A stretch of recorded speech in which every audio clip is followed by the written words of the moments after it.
Recados e relatos. Recados e relatos.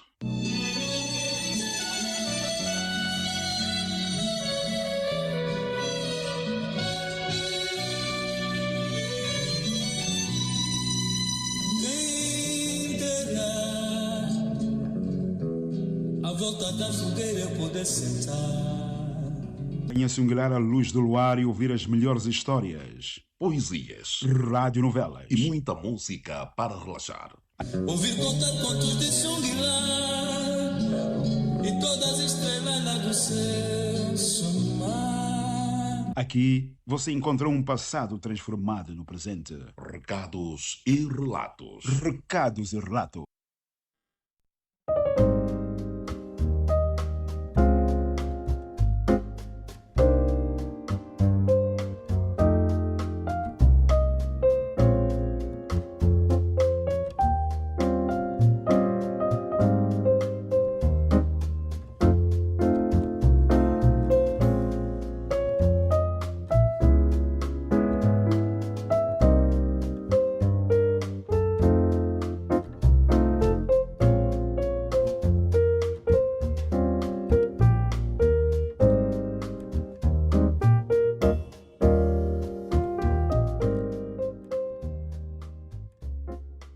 Recados e relatos, 17ª edição. Olá, queridos amigos. Estou de volta para juntos relaxarmos nesta viagem de aproximadamente 45 minutos, onde vamos aproveitar descansar o espírito e ouvir boas histórias e boas melodias para recordarmos os bons momentos da vida.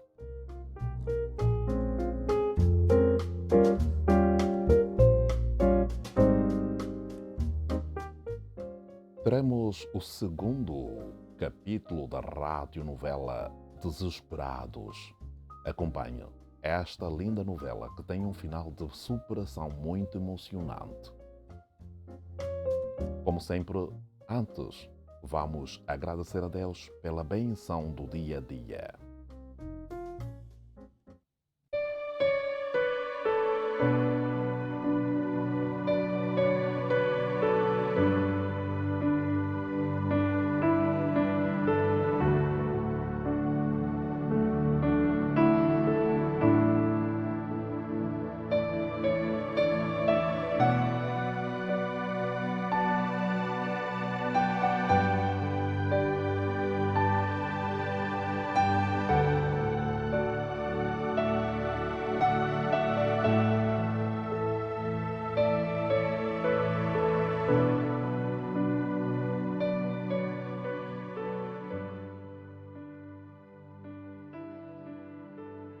Senhor meu Pai,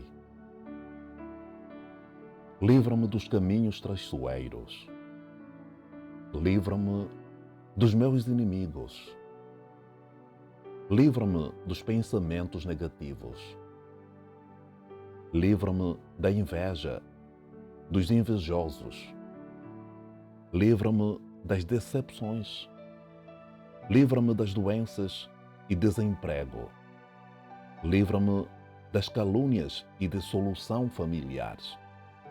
Livra-me dos sentimentos de angústia e da depressão.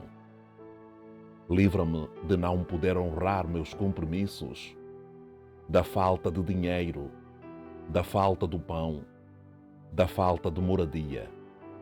O Senhor é o meu Deus, é a minha defesa, é o meu pastor e nada me faltará. É o meu Deus da misericórdia, meu escudo, minha fortaleza. Amém.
segundo capítulo da radionovela Desesperados.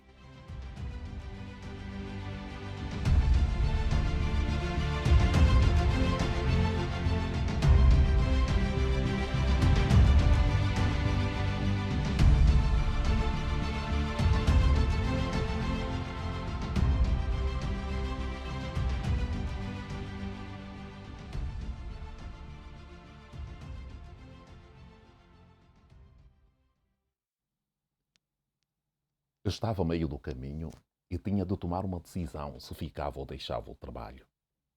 Certo ou não, decidi ficar. Precisava de mais um tempo de trabalho para conseguir o plano que já havia traçado, que era trabalhar por conta própria, e precisava esse dinheiro para concluir o meu sonho. Mas tinha de mentir para minha esposa dizendo que falei com o Mendonça Dias sobre o assunto e ele decidiu que eu ficasse apenas no escritório a cuidar de certas papeladas e nada mais de entregas. Talvez assim ela pudesse se acalmar. Aproximando-me do trabalho, deixei o carro na esquina e me apressei para não me atrasar. Faltavam apenas alguns minutos para começar a minha rotina. Recebi a sacola com os pacotes dentro, peguei na bicicleta e parti para mais uma jornada de trabalho. No final do dia voltei para o escritório, entreguei a sacola vazia e a bicicleta e assinei para fechar o expediente. Voltei para casa preparado para mentir à minha esposa. Nós não tínhamos segredos, mas eu tinha que ocultá-la sobre a minha decisão em continuar com aquele trabalho. Ela concordou comigo, argumentando que mesmo assim ainda era um risco, mas eu fiz-lhe entender que já não fazia entregas, então não tinha como me assustar. Tudo mentira. Aquilo pesava-me a mente. Nunca tinha escondido nada da Olímpia, mas também sabia que ela nunca iria descobrir. Assim pensei. Já haviam passado 4 meses e eu já tinha liquidado todas as dívidas e aproveitei salvar o dinheiro para abrir o meu negócio, que era de uma oficina para reparar computadores, e também conseguimos fazer um bom adiantamento na compra da casa. Eu estava tão feliz. Foi quando também comecei a pensar deixar o trabalho e trabalhar por conta própria. Lembro-me que foi uma terça-feira por volta das 4:30 da tarde, quando fazia a última entrega. Um carro de marca BMW, com 2 elementos civis, mandaram-me parar. Descer da bicicleta, colocar a sacola no chão e deitar com as mãos sobre a cabeça. De repente eu comecei a passar mal. Senti tonturas e comecei a transpirar. Quase desmaiei. Eram polícias civis. Algemaram-me e colocaram-me dentro da viatura. Começaram com um interrogatório. Respondi que não tinha nada a ver com os pacotes, apenas fazia entregas e não sabia o que tinha por dentro. E eles abriram o jogo dizendo que naqueles pacotes havia substâncias proibidas, havia cocaína. Fiquei mudo, surdo e cego por alguns minutos. Logo conduziram-me para a esquadra. Fui colocado dentro da cela onde passei a noite inteira sem recursos de me comunicar com alguém da minha família. Entreguei todos os meus pertences, incluindo o telemóvel. Logo veio o arrependimento por não dar ouvidos a Olímpia. Eu menti para ela e a mentira custou-me caro. Que cara teria eu para enfrentar a Olímpia? Pedir perdão e me culpabilizar pela ambição que tive por causa do dinheiro? Fui muito egoísta, só pensei em mim, nos meus desejos e esqueci que estava a levar o perigo para casa. Os meus filhos, coitados, vão pagar pelo meu orgulho estúpido. Assim, já sou um traficante para todo mundo que me conhece. Manchei a honra da minha família. O Mendonça Dias enganou-me perfeitamente. Amanheceu e eu nem consegui dormir. De repente a porta da cela abriu. Quando abri os olhos, 2 policiais que me tinham prendido na rua estavam aí de pé, olhando para mim. Pediram para me levantar, algemaram-me as mãos e levaram-me para uma sala onde estava um homem de barba branca e esperando por mim. O homem mandou-me sentar e assim começou o interrogatório. Acusado de traficante, ele queria saber há quanto tempo eu traficava, qual era a origem da droga e os elementos com quem eu trabalhava. Eu tive de entregar o Mendonça Dias. Dei o endereço do escritório, mas fui sincero com a polícia dizendo não sabia nada sobre a droga. Apenas trabalhava para ele como entregador de encomendas, pensando que fosse um trabalho honesto. Eu já estava desempregado por vários meses e procurava um trabalho, e foi assim que conheci aquele senhor que teve compaixão de mim e me ajudou. E eu não imaginei que fosse para fazer entregas daquelas substâncias. Não tive o direito de saber o que havia dentro daqueles pacotes. O interrogatório levou cerca de 3 horas. Tiraram-me impressão digital. Entreguei o meu endereço de casa e tudo que ele queria saber com relação à minha vida. Depois voltaram-me para a cela. Deram-me o almoço por volta das 11h30. Às 2 da tarde, tiraram-me da cela outra vez dizendo que tinha uma visita. Imaginei logo que só poderia ser a Olímpia. E era mesmo. Ficámos divididos entre o vidro e havia o telefone na sala para nos comunicarmos. Olhei para a Olímpia e vi as lágrimas correrem na face dela como se fossem quedas de água no rio. Eu também comecei a lagrimar. Não sabia por onde começar.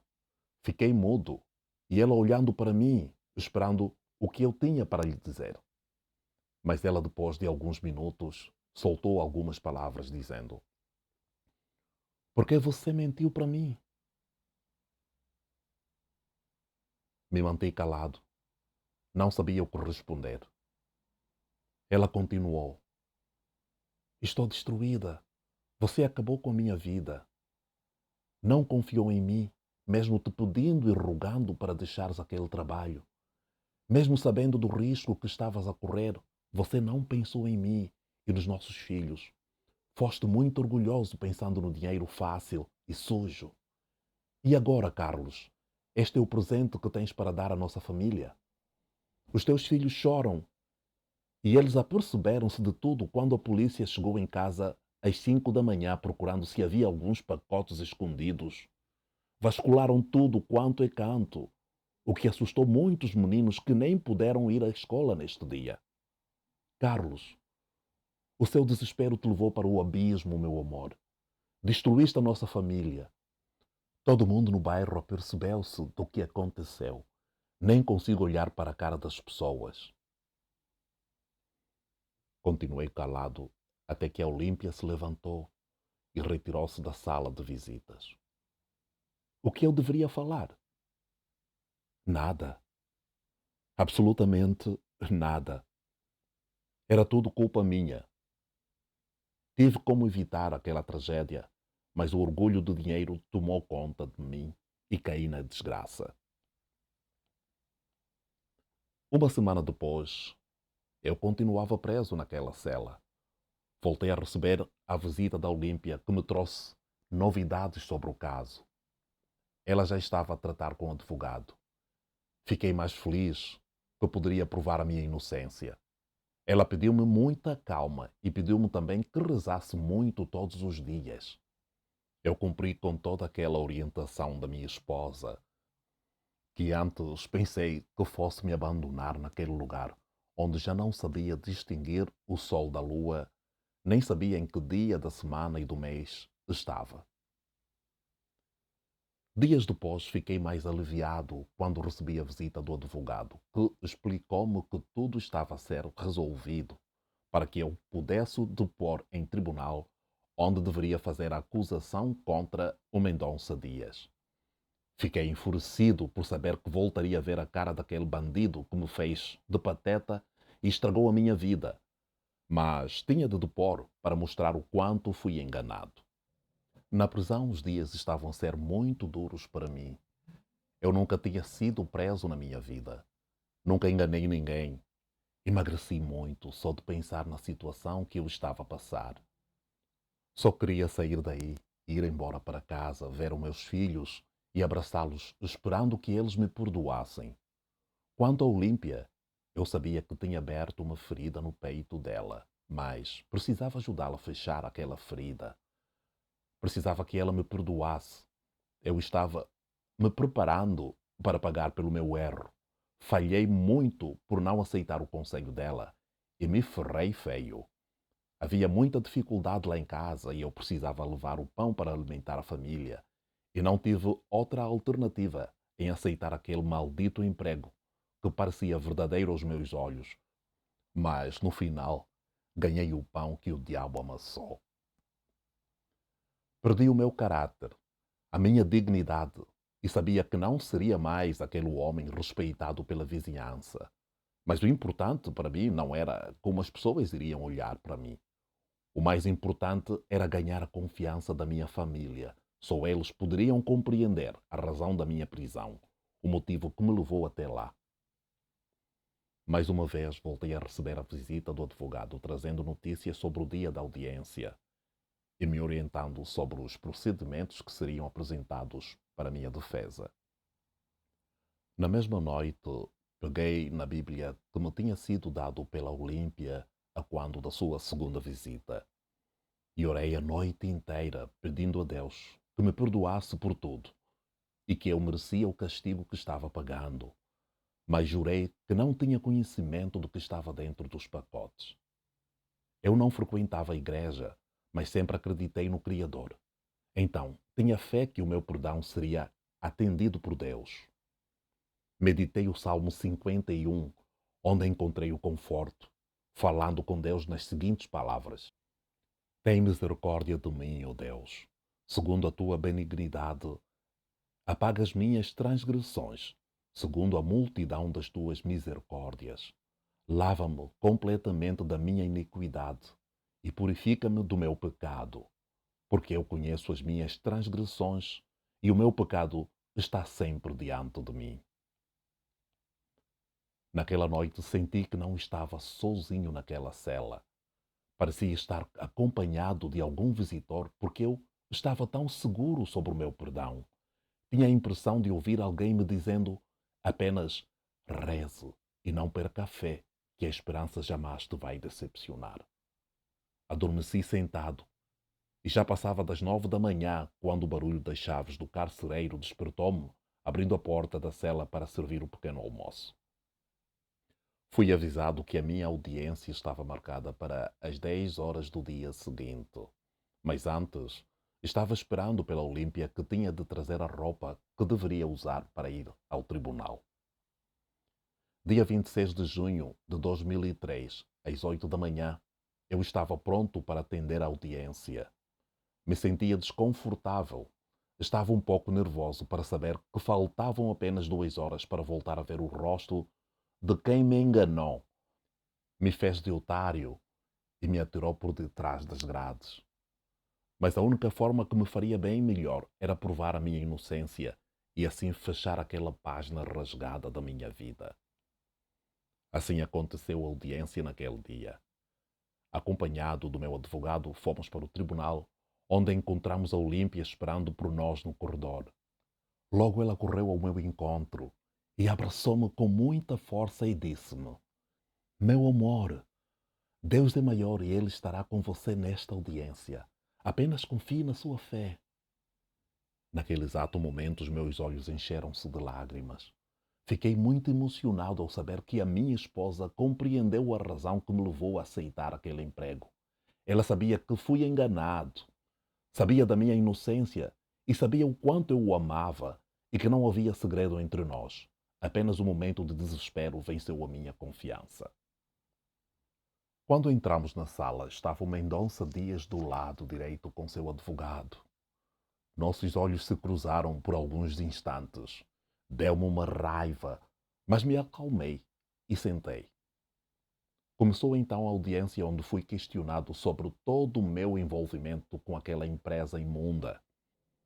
Fui absolvido e o Mendonça Dias culpado. Senti um grande alívio de saber que a justiça estava feita e ao mesmo tempo também ganhei uma grande lição de vida. Minha esposa correu emocionada e me abraçou outra vez, mas desta vez já não me largou até chegarmos a casa. Agora, tinha outra tarefa para enfrentar antes de entrar em casa. Os meus filhos. Não sabia se estavam preparados com a minha volta para casa. Contei a Olímpia e ela respondeu-me assim: Amor, os nossos filhos jamais te abandonaram mesmo na ausência. Eu conversei muito com eles sobre o que aconteceu e eles entenderam perfeitamente. Tu não imaginas a saudade que existe em cada coração daqueles meninos por ti, a falta que você está fazendo no meio deles, o quanto eles te amam sem se importarem com o erro que você cometeu. Agora, o que tenho para te dizer, que é muito grave, é que todos eles desistiram da escola. Estavam a ser humilhados pelos colegas, chamando-os de traficantes. Ficaram traumatizados e nem na rua saem para brincar. Os filhos dos vizinhos ficam gritando para eles, pequenos traficantes. Até a mim eles zombam, mas eu não dou ouvidos. A assistente social tem vindo para cá 2 vezes na semana para ajudá-los com a situação. Carlos, você é o pai dos meus filhos, o amor da minha vida. Vamos entrar, que eles estão esperando por ti. Assim que a porta abriu, minha filha Gabriela, de 16 anos, correu e pulou para o meu colo gritando: Meu rei, pai, você está de volta. Minha vida, pai, eu não aguentava mais essa sua ausência. Você não sabe a falta que me faz. E começou a chorar. E lá vieram todos eles ao meu encontro. Nos abraçamos todos, pais e filhos, e nos pusemos a chorar. Por alguns segundos precisávamos eliminar aquela dor que estava encaixada nos nossos peitos. Eu não vi os meus filhos por mais de 5 meses e tinha medo que eles perdessem a conduta educacional que eu lhes dei. Nós nos amávamos muito e éramos uma família muito unida. Aproveitei aquele momento para dizer o seguinte aos meus filhos: nada está perdido, meus amores. A nossa vida vai continuar como antes. Que o amor, o respeito e a educação sejam para sempre a chave da nossa união. Por isso, estou de volta trazendo a alegria que sempre reinou no nosso lar. Eu amo todos vocês do fundo do meu coração. Estávamos prontos para começar uma nova etapa da nossa vida. Mas, continuando a viver naquele bairro, teríamos dificuldades em gozar da nossa felicidade. Estávamos cercados de maus olhares que atrapalhavam o nosso dia a dia. Precisávamos encontrar paz e liberdade de andar com a cabeça erguida. Tomei a decisão de conversar com a Olímpia no sentido de nos mudarmos para um outro lugar, onde pudéssemos respirar um ar fresco, onde os nossos filhos poderiam ir para a escola sem serem humilhados. Foi assim que decidimos vender a nossa casa. Nos mudamos para uma nova casa. Os meninos começaram a frequentar uma nova escola e estavam todos felizes. Conseguia ver no rosto dos meus filhotes e da minha esposa um sorriso bonito e nos olhos o brilho da felicidade. Quando tudo já estava como era antes, a Olímpia chamou-me para uma conversa e me propôs o seguinte: Amor, antes de fazer esse convite para ti, eu gostaria de te dizer o seguinte. Durante o tempo que estiveste na prisão, eu tive um grande apoio dos irmãos da congregação que eu frequento. Apoiaram-me muito nas orações para a liberdade da sua prisão e também financeiramente. Graças a Deus, não deixaram faltar comida para os nossos filhos. Agora, eu quero lhe fazer um convite especial, se você aceitaria dedicar a sua vida a Jesus Cristo. Fiquei muito emocionado e respondi o seguinte. Na Bíblia, em João capítulo 3, versículo 16 diz: Porque Deus amou o mundo de tal maneira que deu ao seu Filho unigênito, para que todo aquele que nele crê não pereça, mas tenha vida eterna. Olímpia, meu amor, Acontece que, independentemente da idade, do sexo, da raça, da cultura, há uma coisa muito ruim dentro de cada um de nós. Há uma fera dentro de nós que se chama pecado. O pecado é a transgressão da lei, é ferir a lei de Deus, é o abandono dos padrões de Deus, é tudo aquilo que fazemos e desagrada a Deus. É a rebelião contra Deus, é também a omissão de fazer a coisa justa. Eu não quero voltar a falhar como eu falhei. A boa notícia que tenho para te dizer é que, através de Cristo, posso escapar desta condenação. Então, eu aceito dedicar a minha vida por aquele que deu a sua vida para retirar a humanidade do reino das trevas e introduzi-la no reino da luz. A partir daquele momento, passei a ser um servidor de Deus. Acompanhei a minha esposa e os meus filhos pela primeira vez no culto da Igreja Adventista do Sétimo Dia, onde fui recebido calorosamente com abraços e aplausos. Ali, encontrei uma família grande que me deu todo o apoio moral e espiritual. Encontrei o bem naquele lugar que me ajudou a esquecer as marcas do passado e amar o próximo como a mim mesmo.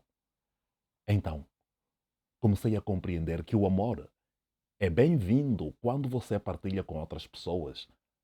Assim comecei a ver o verdadeiro valor de cada alma neste mundo, incluindo a minha. Fui-me dedicando em aprender e a ensinar, servindo a comunidade.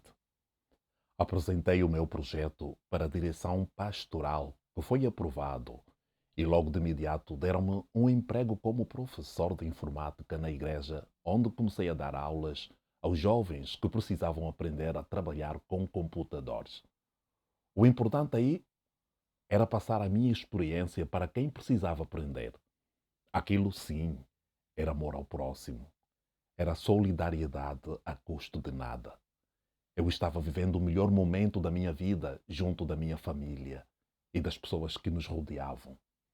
Meus filhos estavam crescidos e muitos felizes em atingirem os seus objetivos acadêmicos que os tornassem nos homens do futuro.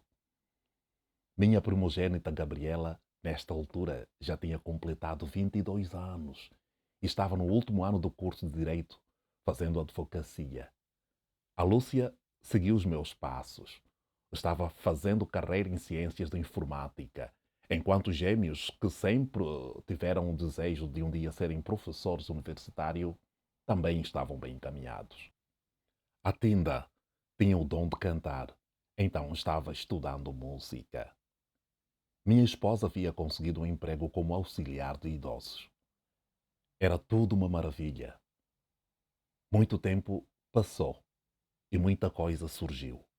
A minha aliança com o cristianismo mudou completamente o meu caráter de olhar para o mundo. Hoje, sou um mensageiro que leva o amor e a paz de Deus para aquelas pessoas que ainda duvidam sobre a restauração da vida através do amor próprio e mostrando às pessoas o quanto é valioso amar o próximo. O meu sonho é ver um mundo sem crueldade. E para acontecer, é importante que cada um de nós contribua com o espírito de união.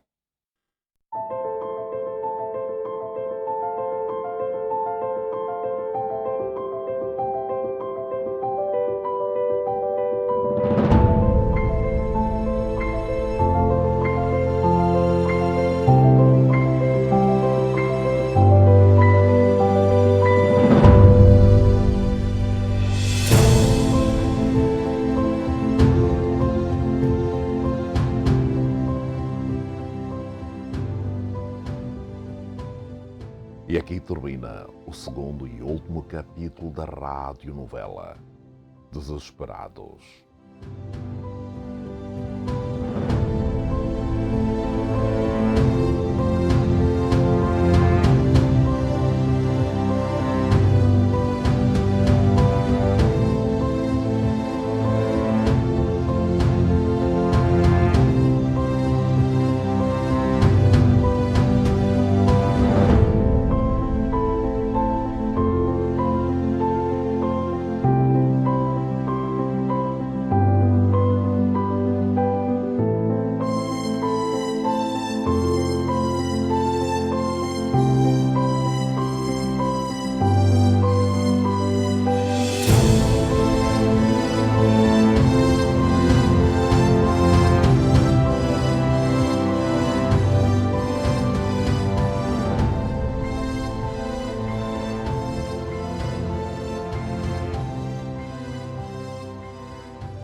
Recados e relatos. Recados e relatos.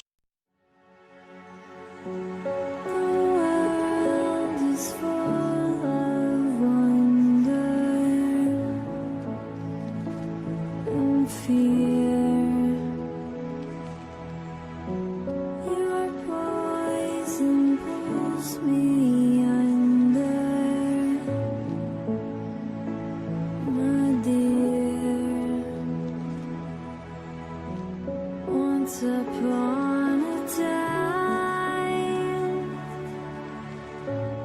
on a starry night, you left me behind, feeling lost inside.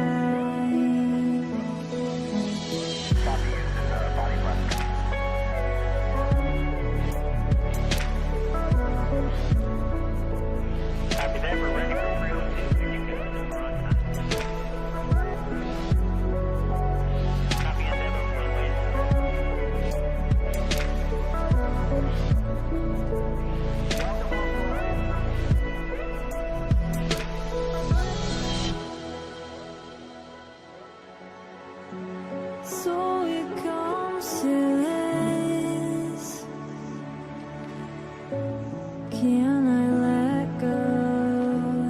Can I forgive?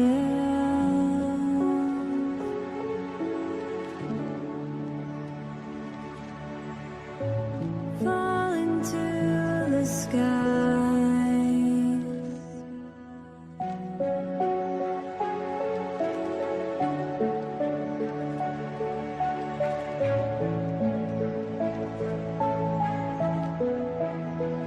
Can you feel the stardust ignite and glow? Can you see the sun shed her light with hope?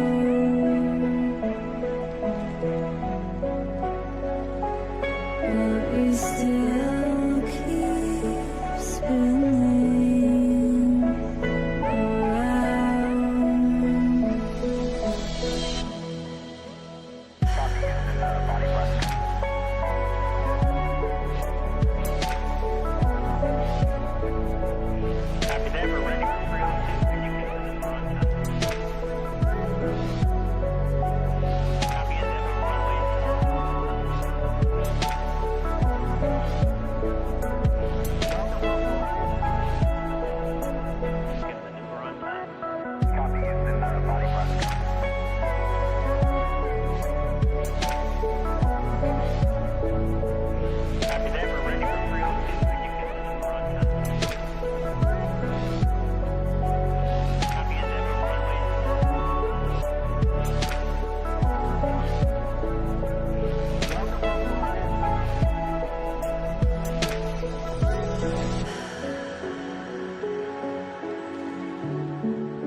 Relaxe.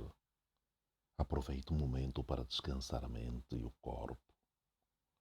A minha companhia é a sua alegria. Não saia daí onde você está. Se reencontre por alguns momentos. Procure o melhor para o seu relaxe e viva com alegria a sua vida. Chegamos ao final do nosso programa.